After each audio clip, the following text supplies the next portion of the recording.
Assalamualaikum warahmatullahi wabarakatuh. Tepangaken nami kula Kerin Gracia Setiaria kelas 9G absen 12.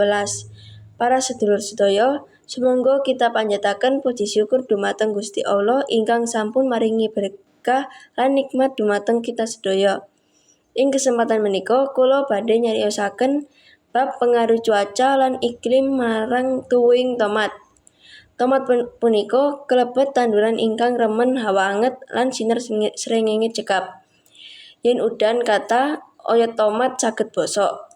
Nanging yen kemarau lan asar banyu, tomat saged layu lan ora subur.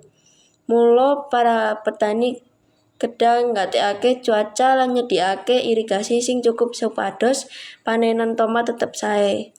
Kanthi cara punika, kita saged ngasilake tomat ingkang subur lan berkualitas. Mugi-mugi pidato menika gadhe manfaat. Matur nuwun sangat. Wassalamualaikum warahmatullahi wabarakatuh.